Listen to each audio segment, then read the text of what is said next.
So may buntag sa tanan.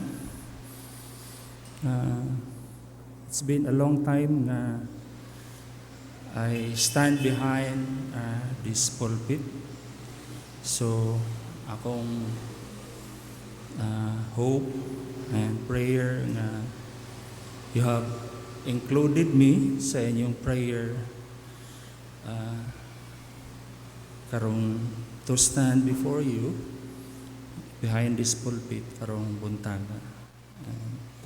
Mag-ampo ta. Our gracious, our Heavenly Father, salamat na usab Ginoo ining kahigayunan nga makaduol mi kanimo. Ilabi na o Dios nga pagtuman sa imong kamanduan kanamo nga balaano namo ang adlaw sa pagsimba. Niya kami karon Ginoo aron pagtuman niini. Apan nasayod usab kami Ginoo tungod kay kami mga makasasala, dili namo kini mahimo Ginoo apart from your blessing, apart from your grace. So nag-aampo kami even at this time of the day where mag-gather mi kanimo, magisgot na usab Ginoo sa usa ka importanteng butang sa among Kristohanon nga kinabuhi, mao ang mga pulong nga mogawa sa among baba. Ampo mi Lord nga giyahan nimo ang imong mga katawhan, both Lord ang nagstand diri ug ang naglingkod sa mga lingkuranan nga together Ginoo makat-on mi sa imong mga katuyuan alang kanamo aron molambo ang among Kristohanong kinabuhi. Ayaw mi amahan pasagdi sa among kaugalingon lamang nga kusog o pagpanabot kay ikaw man nagaingon nga ang imong pulong espirituhanon ug masabtan lamang kini sa Spirit of the Lord. So we cry out to you nga unta ang balang Espiritu magauban kanamo pinaagi sa imong grasya ug kaluoy. So be with us Lord. Pagamo kining giampo sa ngalan ni Ginoong Hesus. Amen.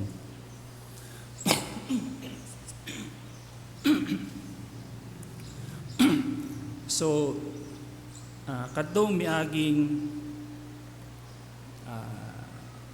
Biyernes, Huwebes Santo, atong gisugdan ang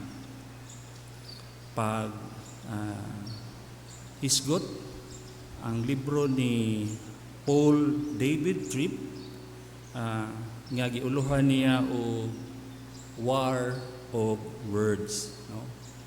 War of Words. So si David Paul Tripp ang author niining libro. And nakita nato sa chapter 1 that indeed God speaks, no? God speaks. Atong na-observe na diha mismo sa permiro gyud nga libro o permiro nga chapter diha sa ato mga Biblia sa Genesis 28 verse 31.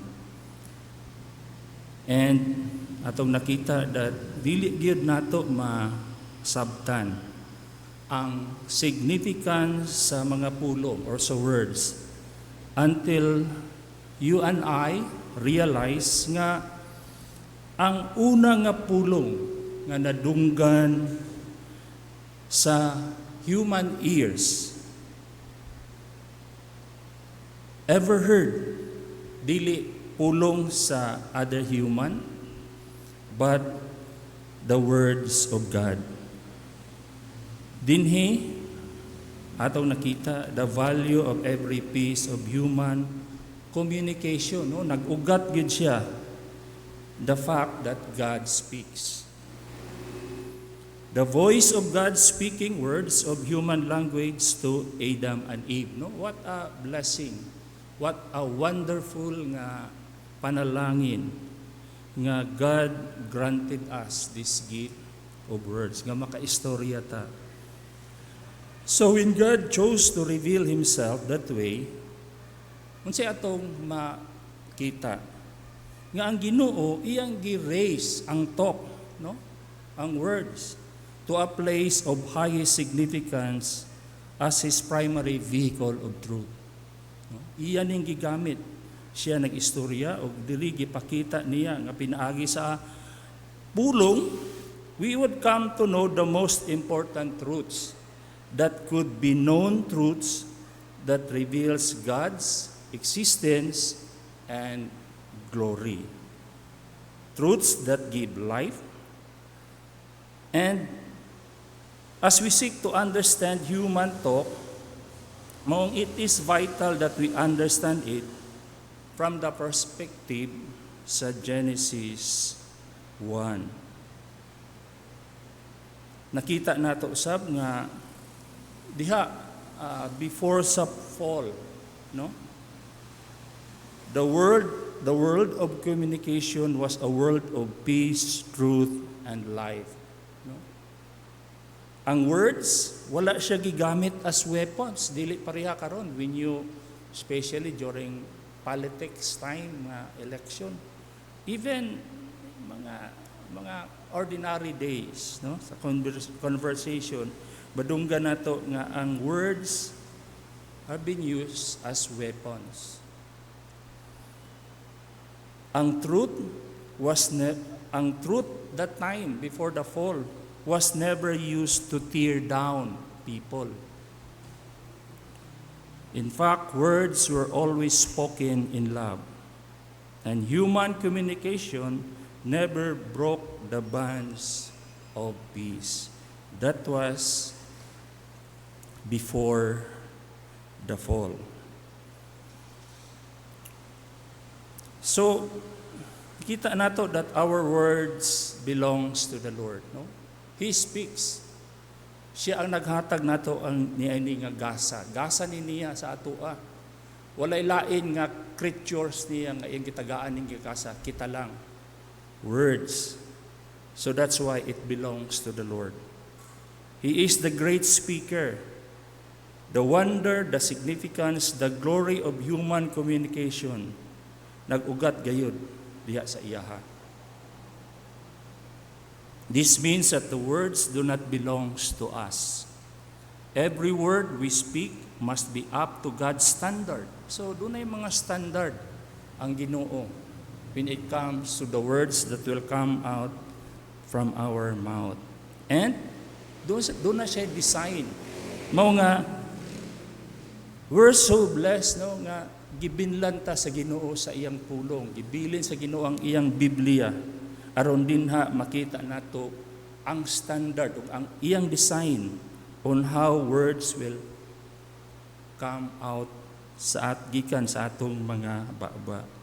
And ang atong mga word should echo the great speaker and reflect his glory.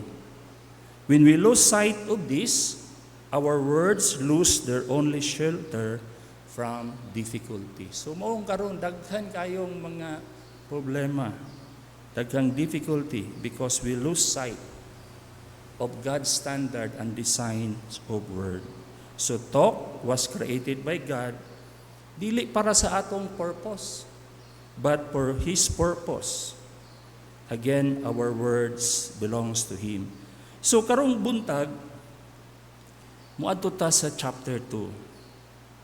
Now, kahibaw ta nga wala na ta nagpuyo sa kalibutan sa Genesis 1, no? It was long over. Wala na. Diha sa Genesis 1 where every word spoken consistent gid siya, no? Sa standard and design sa God. Diha sa garden, ang words, wala siya sala, no? There's no sin of talk. Apan mangutana ta, unsa day nahitabo? Nganuman nga ang simple nga human communication nga create sa God, gihatag sa atoa, becomes such an occasion of sin and struggle. And siguro you have also experienced, especially during mga problema, no? Nganong lisod man kaayo to speak as God designed. Now, while still true karon atong kapanahunan that God speaks and that everything we say nag-ugat gyud in His words to us. But we will see that dili lang di ay God speaks. There was another speaker in the garden. Kinsa ka ni siya? Who is this another being nga nag-speak diha sa garden? And his arrival began a great war of words we now fight daily.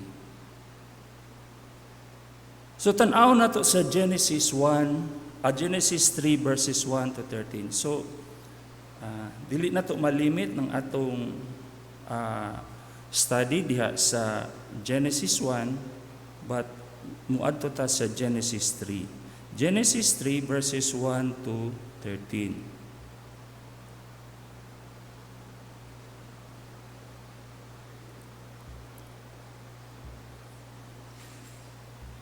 Now akong basahon and let us observe ang dagan niini carefully as we read this passage.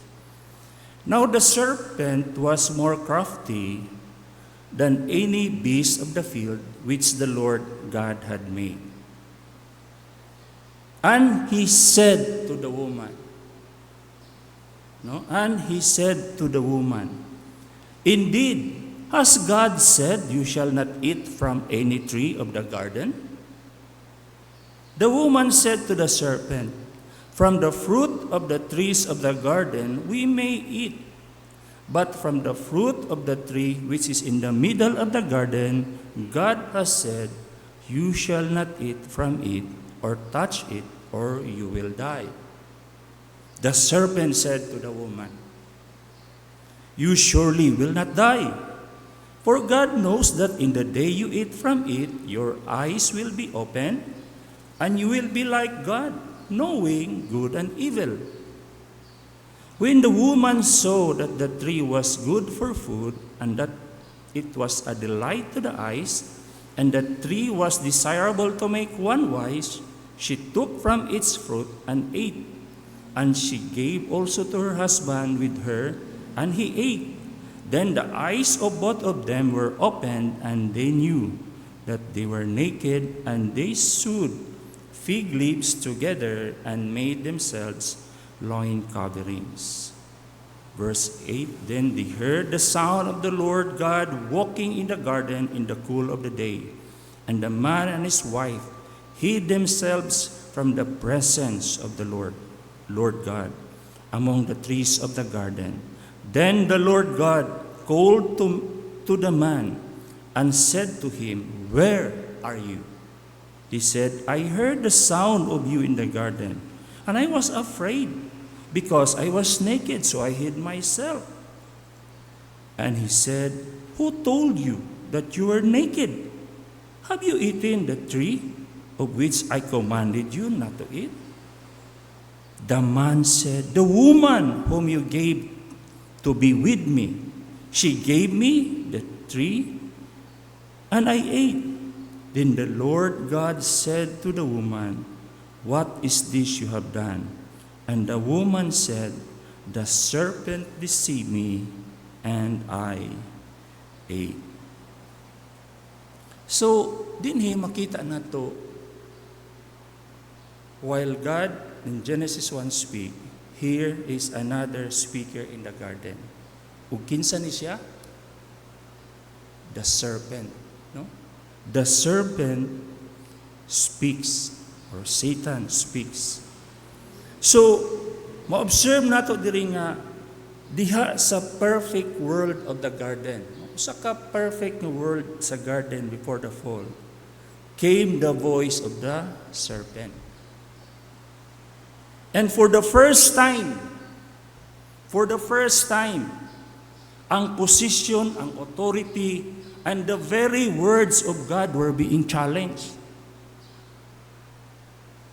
And for the first time, words were spoken that were not consistent with God's standard and design.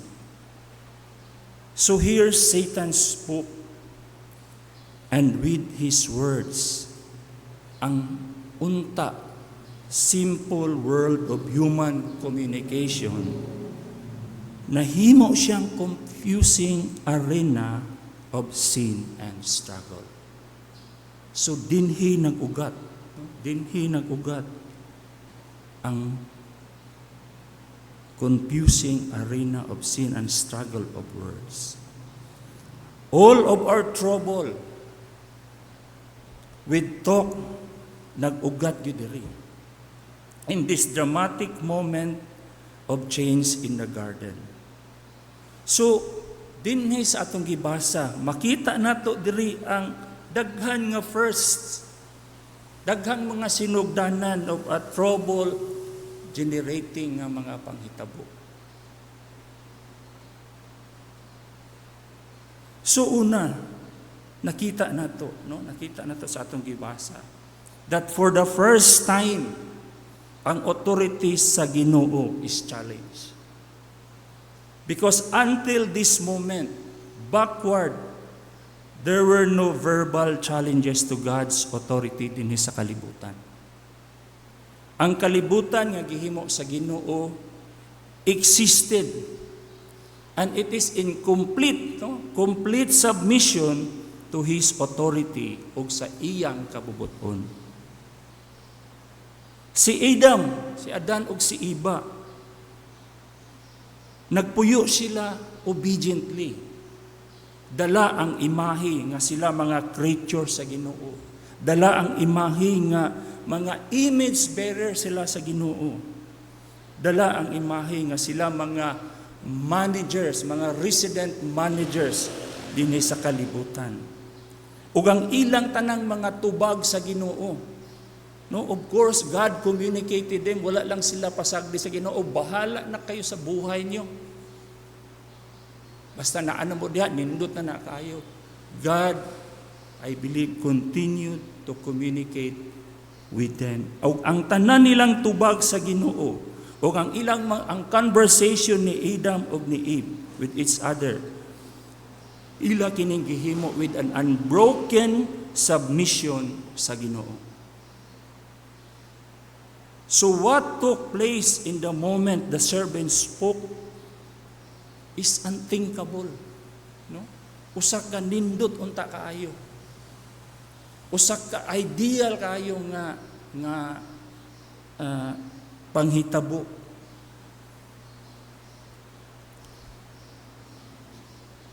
And here Satan spoke so unthinkable. Words are spoken that challenge God's authority. Ug nasayod ta nga ang world nga atong gipuy-an karon until sa pagbalik ni Kristo will never be the same again. Tungod sa pag-challenge ni Satan sa pulong sa Dios. So let's pause here for a while. Unsa ka, no? And imagine, unsa ka ang atong kinabuhi karon? Kung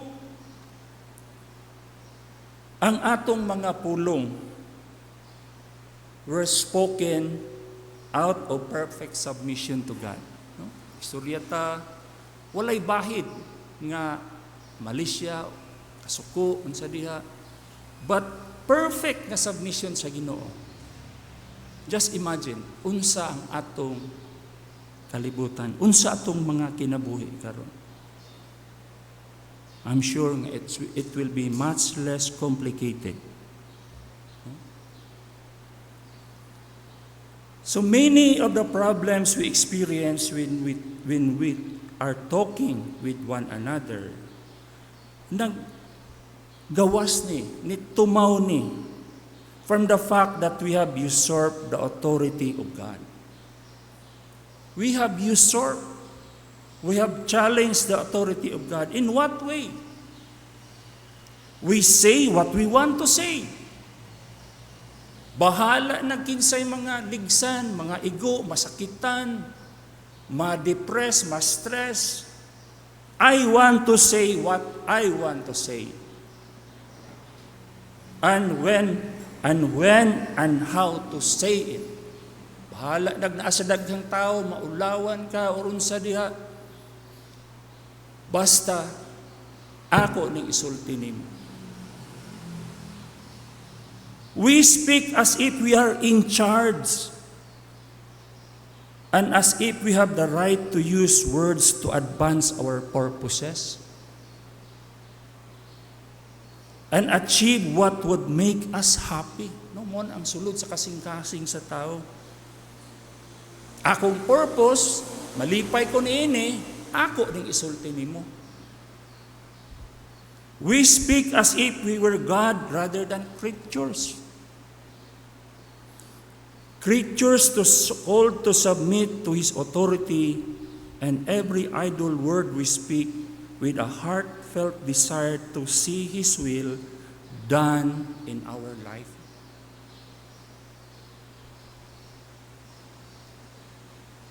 So this is how we usurp or we challenge the authority of God. So sa Genesis 3, nga itong gibasa, dili lang nga first nga pag-challenge sa authority sa Ginoo. Doon na pailain nga first, unsa man ni siya. We also see that for the first time, ang interpretation of life different from God's atong nakita dinhi. Ang interpretation of life different from God's for the first time.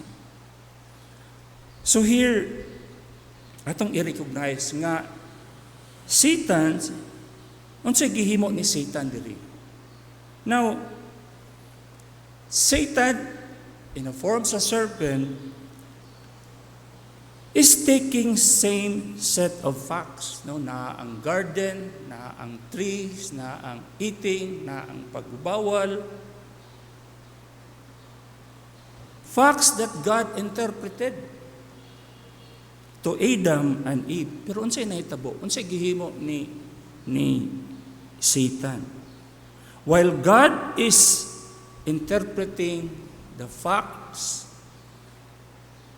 for Adam and Eve, Satan interpreted it radically in a different spin. So, kung mao ni ang pag-explain sa God, Satan iyan ning gi-oppose. Now, kung ang interpretation ni Satan atong tuuhan, unsa may conclusion nga atong maabot as listener? Of course, no, kung tinuod to siya atong tuuhan, kita would no longer think it was good, right, or necessary to obey God. No, tinuod mo to siya.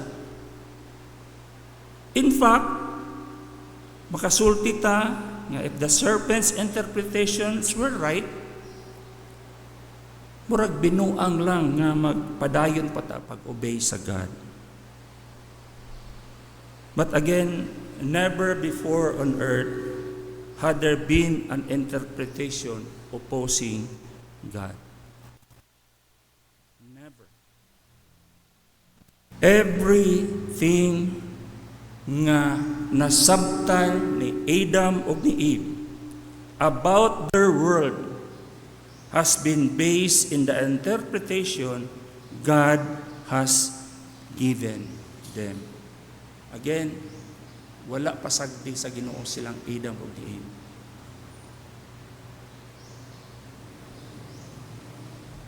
Probably God is always there to explain, interpret everything diha sa nindot kaayo nga paraiso. Kung dunay mga pangutana si Adam, God is there. Si Eve. Pero karon nga panahon, today we live in a confusing world of many interpretations. No, bisan pa man gani ang atong konstitusyon naa na diha. Ang usa ka abogado moingon nga mao ni siya. Ang interpretation, ang usa pod moingon nga mao ni siya. Magdaog na lang na o kinsay kwan. Ug ang problema, most of them do not recognize the authority of God or operate with any desire to view life in a way that is consistent with His Word. No, daghang kay mga interpretation karon. Naminaw ka sa news, siya sakto, ako sayop. Mingon sa tong isa, ako sakto, siya sayop. And so this raises an extremely important point. Nga, you and I do not respond to the people or circumstances of lives on the basis of the facts. Hinunua ang atong mga responses are based on the way we interpret facts. So, example na ko, si Joas. Wala si Joas diri. Si Joas atong 3 or maybe 3 or 4 years old, uban-ubanon gina siya nako, sag-asa ko pa, uban ko. So one time, adto ko sa siyudad, nagdali ko, pauban ko, ginan ako siya nga, ayaw pag-uban, kaya nagdali ko. Niya, magpakugos ra bagid si Joas. That age, kaya na siya magpakugos. Magpakugos ra ba niya, sakit ra ba akong likod. Kaya that time, I have some back pains. Dili lagi pa. Sige ha.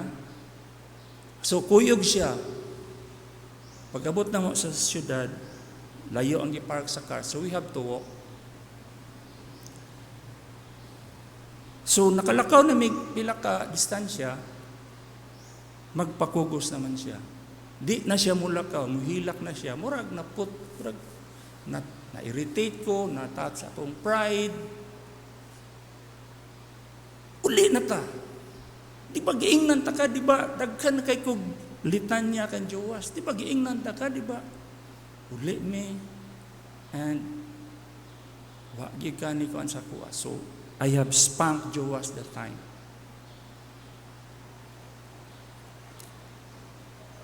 And later, na-realize na ko nga, Lord, ang ako ra yung self akong gitanaw.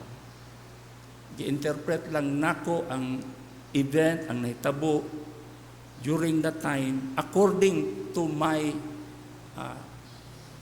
whims and unsa lay naasa akong kasing-kasing.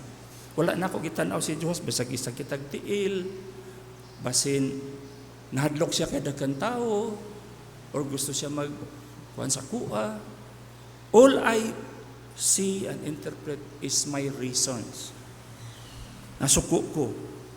So in that situation, I was not responding simply to what had happened, but to the interpretation I have made about it. Naanak ko daay kuan nga, di ka magpakugos, di ka magkuan. Daghang dili. Pero unfortunately, ang akong interpretation was selfish. Ang ako lang self akong gitanaw. Ang akong interpretation was self-righteous. Di ba tama ko nga giingnan ta ka? Di ba tama ko? I look at my son's action that upset me only from the vantage point of all what I wanted and all that I had done. I did not even consider God's perspective on the situation. Nga nag-ingon, be patient. Be patient. Have your patience in that situation. And so many of our problems with words would be solved if we simply pause and ask ourselves, unsa kaha, no? Unsa kaha unsa ka pag-evaluate sa God ang respond to the present situation.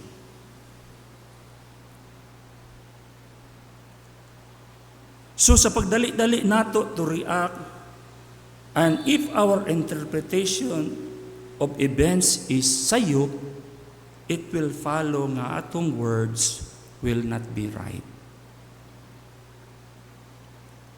Our words will not be right. So usa ka principle nga dapat nato dili nato i-miss is mao ni word problems are often interpretation problems. We do not say the right thing because we do not believe the right thing. And this is what happened in the garden. Ang Pandora's box of trouble sa ato mga words na abli for the first time. Si Adan o si Eva nakadungog, kung sa may ilang gibuhat, nituo sila sa interpretation sa serpent na dili consistent sa Ginoo. Ang tingog ni Satan of the thousands of voices that would come to challenge what God has spoken. So unang-una yun, ang voice ni Satan, gi-challenge niya what God has spoken. So dili lang first, nga naitabo nga gi-challenge niya ang authority sa God. Dili lang first nga ang interpretation of life, dili na parehas sa God. Thirdly, do na pa'y another first. Because when the serpent speaks in the garden, another problem occur. Because for the first time, unsa may gisulti ni Satan, a lie was spoken. Because until that moment, backward again, matag conversation was perfectly and completely truthful. Ang pulong sa Ginoo were utterly reliable and life could be built upon it, upon them. Adam and Eve's word to each other, trustworthy, no? They trust each other. Why? Because they do not speak lie. They do not usurp the authority of God before the fall.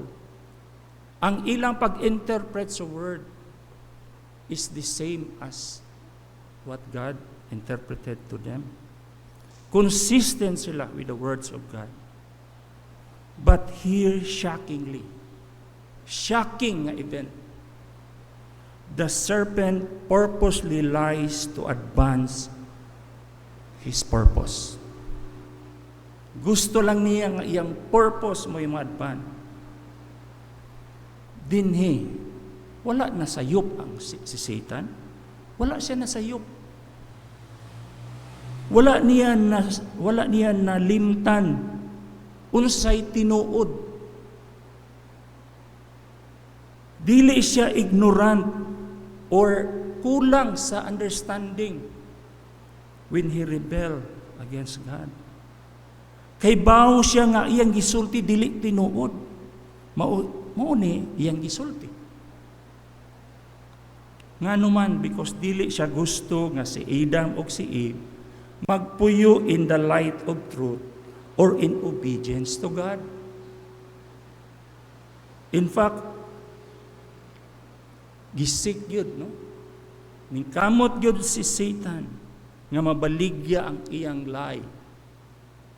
Ningkamot siya nga to make that lie as it were quoted nga reasonable siya o believable. Sumuuni ang gibuhat ni Satan. The first time a lie was spoken. But again, good and godly communication is always dependent on truth. Kaya nga naman, ang lies, falsehood, and deception always undermine it. Lies not only distort facts, but they destroy the trust necessary to people to talk with one another. Diba? Sa ato karon, kung mag-istorya ka, mag-istorya kog bakak, and you find it out nga na makakday ko, will you still trust me?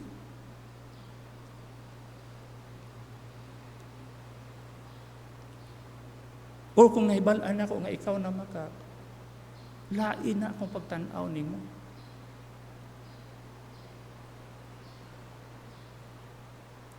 Every word we speak is rooted either sa truth or sa lie. Ug kalabanan sa atong communication problems come because we deceive, we distort, and manipulate with our words. So grabe ka-powerful ang word. No? It will manipulate. Nagsubay bitaw ko anang kahimtan ni Kibuloy karon. How he used his words to manipulate thousands of people para sa iyang purpose, para sa iyang advantage. Wala siya nagamit og force. He used words. We reshape the facts to our advantage. Now, dunay facts, atong bulak-bulakan, sama sa gihimo ni Satan, atong kutingan, para ma-forward ang atong purpose. Ang mga events, atong i-recast, no? Common kayo ning makita na to when you see our atong politics. We recast events and often to the point, no? Mo pagini ang sad kaayo. Sa atong paghimo niini, we often come to the point of convincing ourselves that our perspective is true. Pati kita, nakaingon na nga, tama akong gibuhat. Just like when I confronted si Joas, tama akong gibuhat, tama. But thanks be to God nga na-realize na ako. And I come, ako siyang idala sa kwarto, ako siyang istoryahan, and I ask forgiveness, Joas, I have reacted wrongly. I'm sorry, I forgive me nga na spang ta ka, nasuko ko nimo, na wala na control akong self. Salamat ta nga there's forgiveness of our sins. So dili lang katong first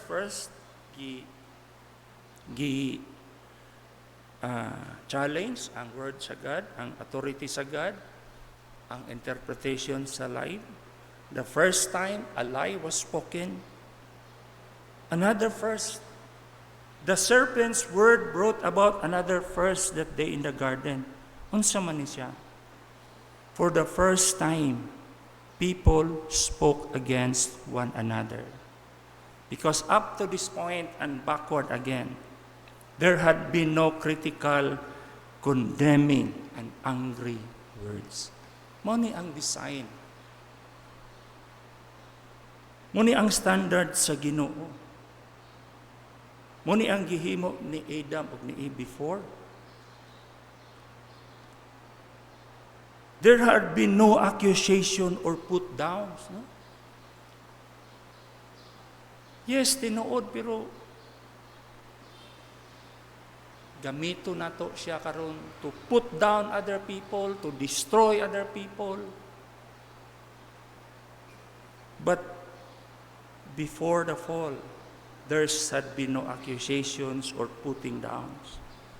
No throwing of person's word or actions back in his or her face. Imo ning gihimos ako, mausa ni akong balos nimo. Dili na nga ingon sa Biblia, kung labayon ka og bato, balosi siya tinapay. Kung dili, balosi siya garapon.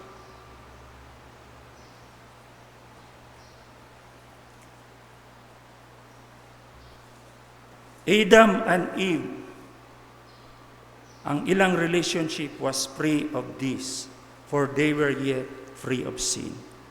But after they ate the fruit, tungkol sa pag-tell og lie ni Satan, we see a dramatic change, not only in the relationship with God, but also in the relationship with one another. Nahimo na silang hostile with one another. Here, makita nato that when God asked Adam about eating the forbidden fruit, unsay gihimo ni Adam? Abtik kay si Adam. Abtik gigay siya to accuse Eve.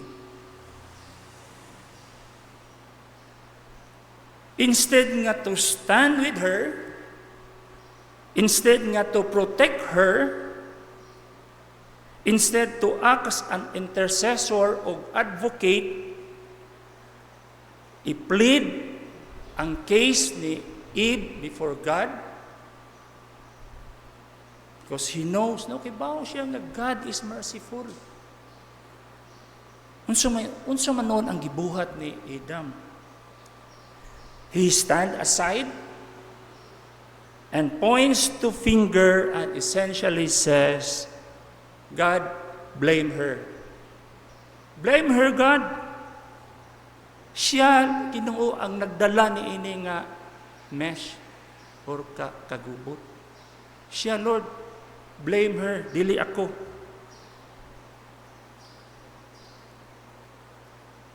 So, how much our communication is about passing the blame to others? No? Na kay istorya, inunin mo siya, you make me angry. Ikaw yung nagkakasuko nako.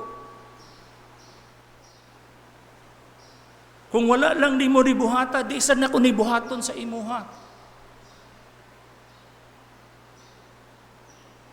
Dili ko ingon ani, no? Dili ko ingon ani manulti mo aksyon. Sa dihang wa pa kanako na tagbuan. Wa pa nako na ila-ila.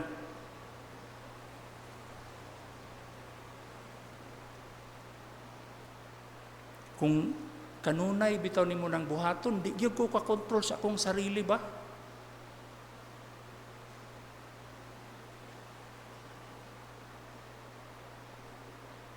Or what about this? If you weren't such a good cook, I would not have this weight problem. Awa, mayo manggug ka maluto. Ako na noon ko.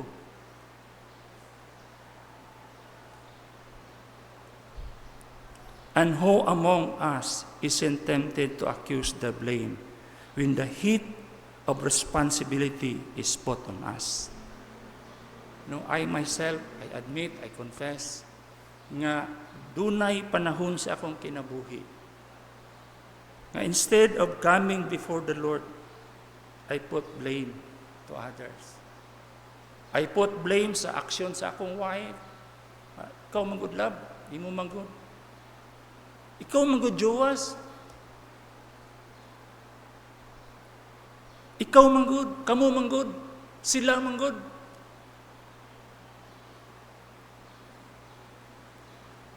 In times of difficulty, we often are more ready to assess blame than to seek solution. And barely, no, ang adlaw, mulabay ang adlaw without blame being on our lips or in our ears. So that was the first nga naitabo sa garden. Why? Doon na natay problema of sin and struggle sa atong communication. But there's one more thing.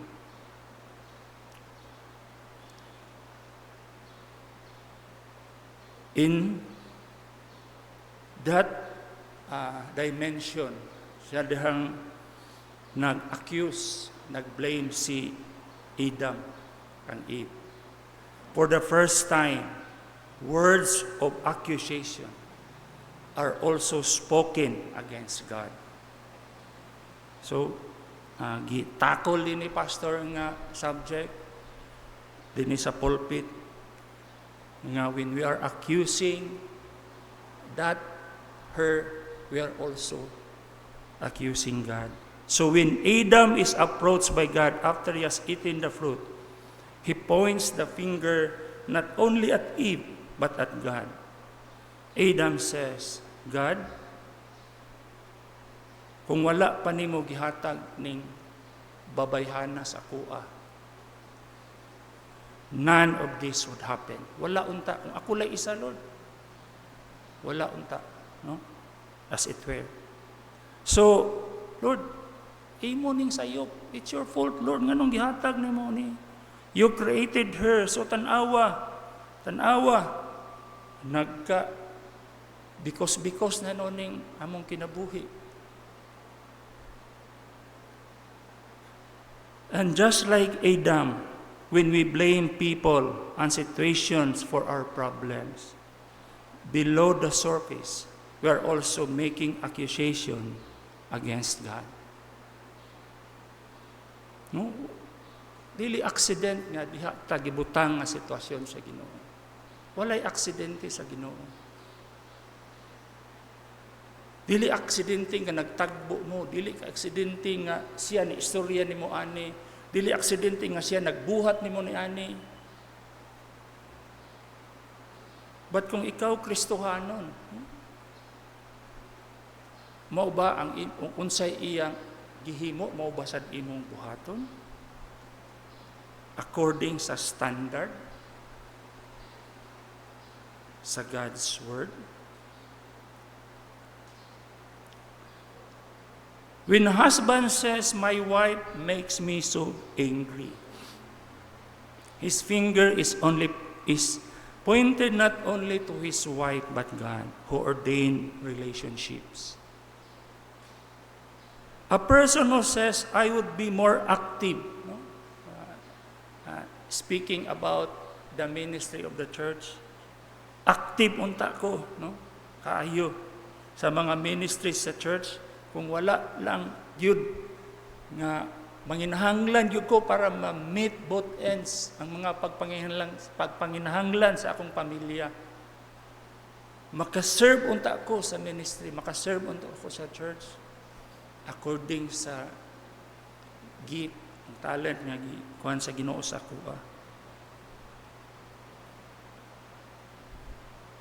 As it were, you're saying, if you do better, Lord, nga nag-provide ka ni ani nga tama nga trabaho, sakto nga trabaho, mahimo na ako na, Lord, nga makaserve unta ko.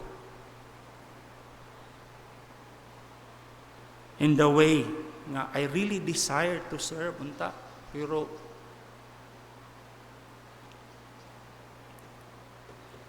a parent who says, I was much more kanang hayahay and patience before nga wala pa siya mga anak is actually blaming God for the parental burden that he finds overwhelming. And at the fall, the God who is to be loved, the God who is to be obeyed and served became the scapegoat for the sins of his people. What a sad reality.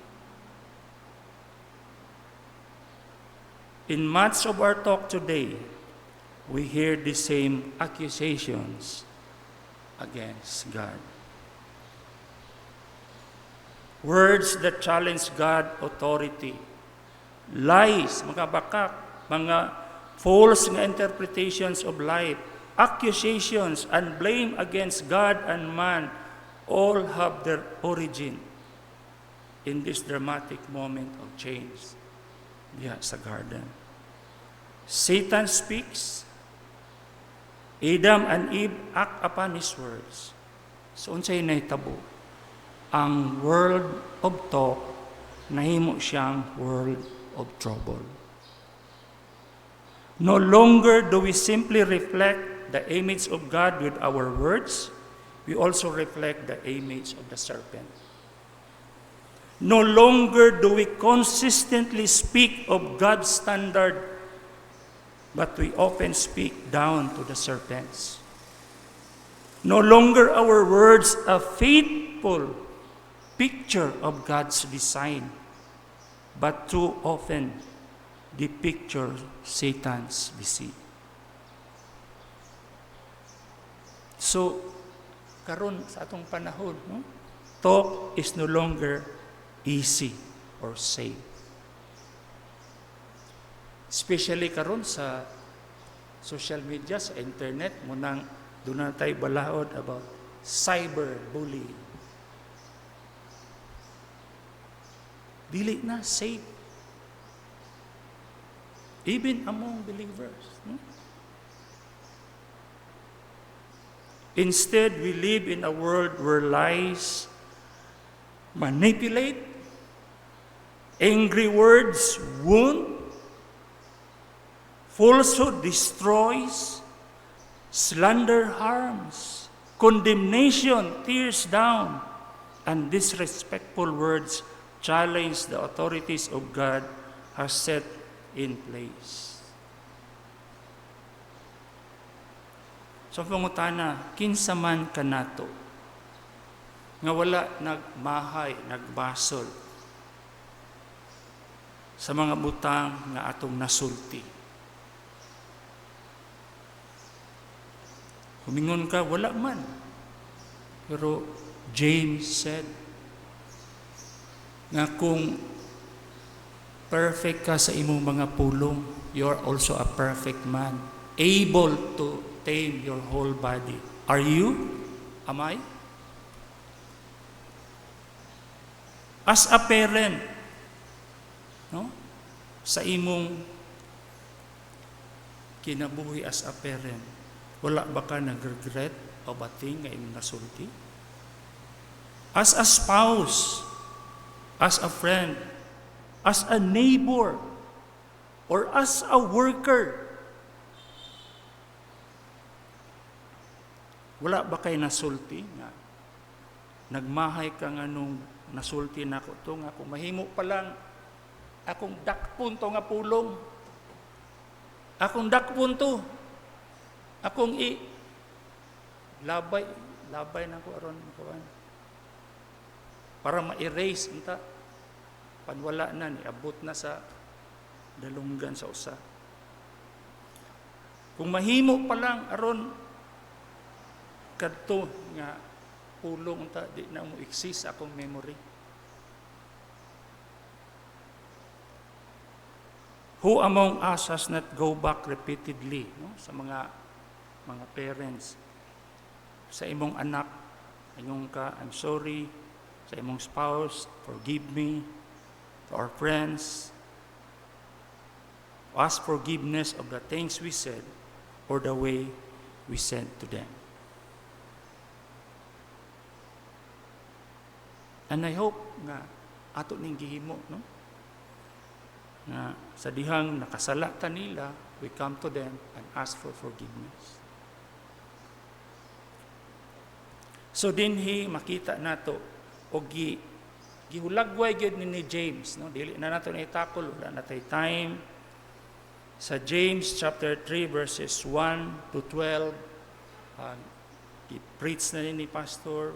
We have also heard this kang Jeff Smith about our tongue.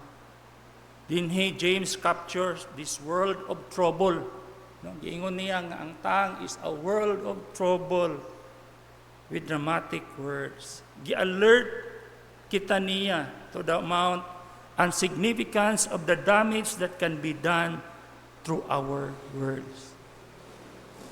So dapat careful kita. No? That's why we have to go over sa atong Biblia. Lord, show to me unsa imong design, unsa imong standard of my words nga mogawa sa akong mga baba. That's why it's important nga magbasa ta sa Biblia. Kaya dinhi nato makita ang standard sa God ug ang iyang design sa atong word.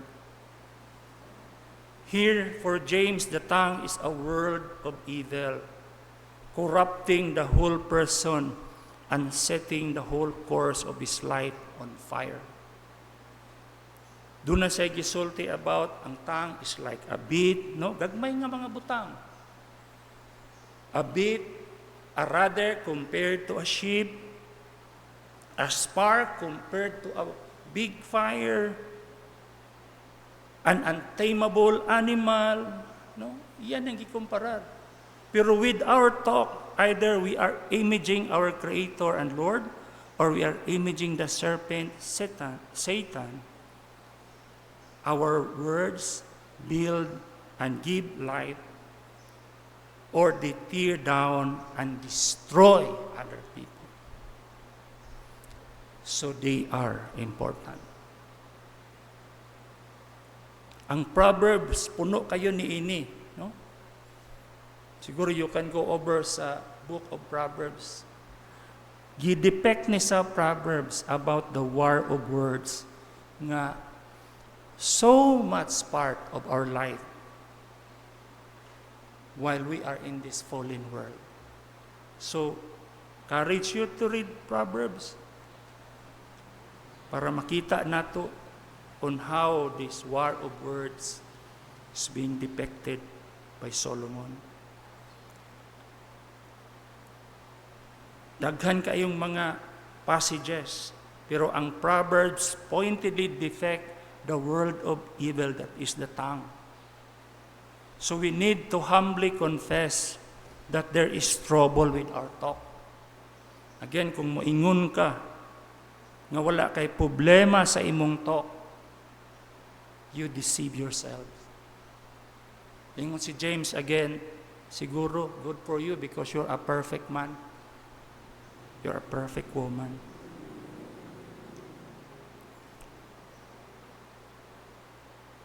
We have not spoken in the way that upholds God's standard and design. Kasagaran mo descend hinuunta to the standard of father of lies. The one who deceives, divides, and destroys, Satan himself. Ang atong mouth, instead nga mo build ta og bridge, we laid traps by our mouths.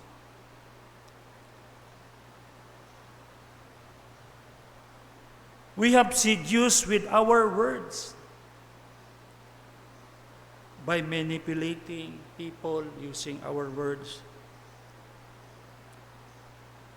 Our words have stirred up dissension or disagreement. We have said too much and spoken in haste at times. At times, our words have been reckless. At times, we have given to gossip. And in our anger, our words have been malicious,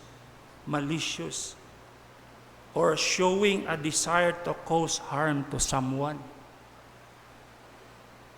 Imo ning gibuhat nako, imo ning gisulti nako, mo ning imong gihimo, bantay ka lang sa ako. And so we have been quarrelsome. At times, we have delighted to hear our own opinion. Ganahan kay ta nga atong opinion mo yung matigbabaw gyud. Mo yung mudaog sa tanan. We have given to mocking humor. Doon na kay nasakitan ka adto niya, doon na siya na istorya nimo, and here's the other one siding you, mocking her, so nisakay sad ka sa iyang pagmak adto na person. And we have betrayed the confidence of others with our words.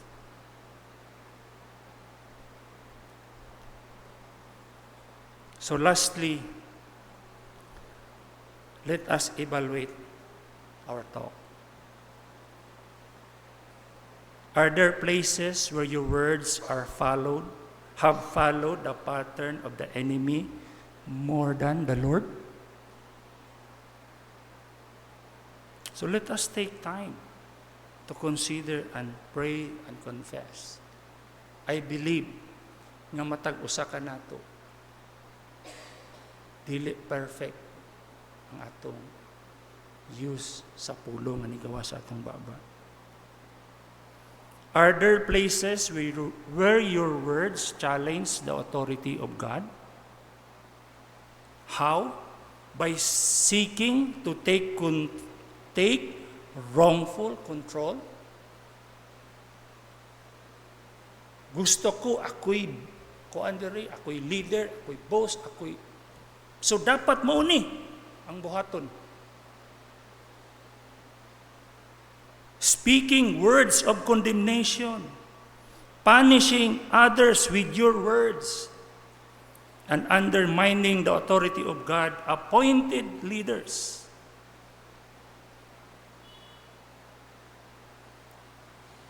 Na atong pastor, atong deacon, doon na ba yung mga panahon that we undermine their authority? Grumbling and complaining about the situation God has ordained for your life and many other things. Where your words challenge the authority of God. Do your words reveal places where you bought into interpretation of life different from the Lord's as revealed in the Scripture? Or in other words, ang imo bang words, ang imong talk, reveal consistent biblical view of life that encourages others to look at life the same way? No? Ang imong kinabuhi, base sa imong istorya, makaingon ba ang uban nga, I want to imitate her? Makaingon ba sila nga, ngano ingon ana man siya? And maybe it will be an opportunity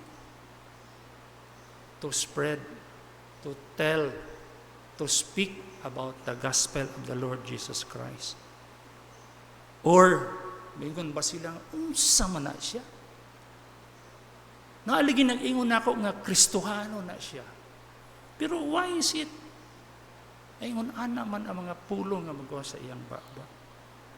Outburst of anger. Grabe na siya. Pag masuko. So sa mga ato, mga men, no? During traffic, I for once, there are times, especially kung magdali, na traffic, sige ko ingon nga, kanaunta siya, dili unta na siya diha, dapat dito na siya. No? Dapat wala na siya ni Agi diri. Dapat,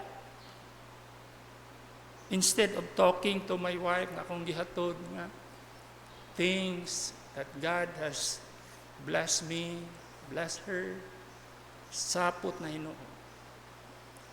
Or in the office, no? Na kay sa kaka leader, sa kaka boss, o sa kaka ana.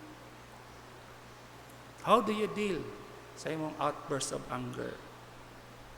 Makita ba sa imong kauban nga they will look the same way sa imong gituuhan, sa imong pagtuo? Has your communication been affected with Satan's lie that the things you need for life can be found outside of Christ? Example ni I must win this argument. I must win this argument. I must have her love, appreciation, and respect. Dapat naa sila, sa akua, towards sa akua. Nakalimot na nga, respect is, what you call that, earned Respect is earned and not given. Gusto siya nga ang respect ihatag sa iyaha.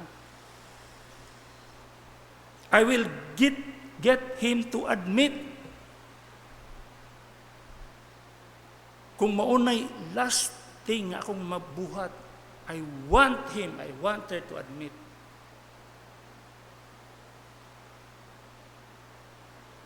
This is the way it has been done.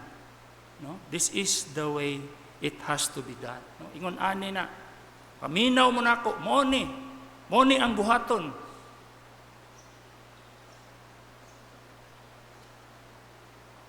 Wala na'y pulong ang uban. And I have the right to my happiness. I have the right to my happiness. Hala na mo diha, basta kay malipayon ko sa kong gibuhat. Infected by Satan's lie.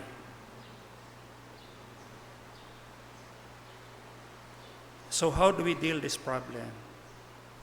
Each of us needs to say, Lord, these passages exposes me. I admit that I have not always recognized that my words belongs to you. Lord, dili gyud sa tanang panahon ang akong pulong imuha. I have not faithfully communicated according to your example and plan. I have claimed my words as my own to be used for my own purpose.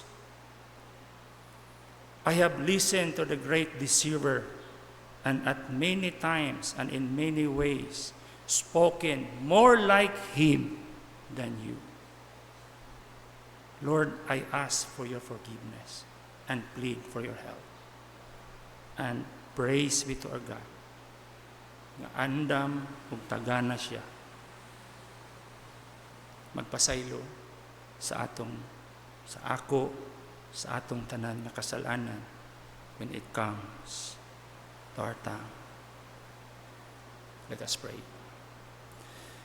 Ginoo Lord, salamat kaayo nga we have this guidance from your word about the use of our words, the way we talk with others.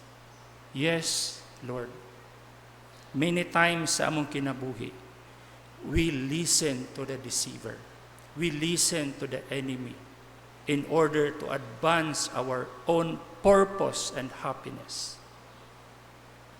Yet, Lord, your word is clear.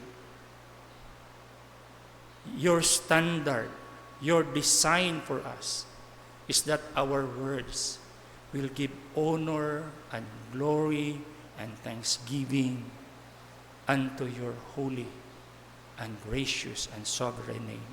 Pasiluan mi, Ginoo. Tabangin mi, Lord, to examine back ourselves kung asa mi with regards to the words that we have spoken. And help us, Lord, to acknowledge them and bring this matter to you for your forgiveness, for your honor, and for your glory. Thank you, Father. We pray in Jesus' name. Amen.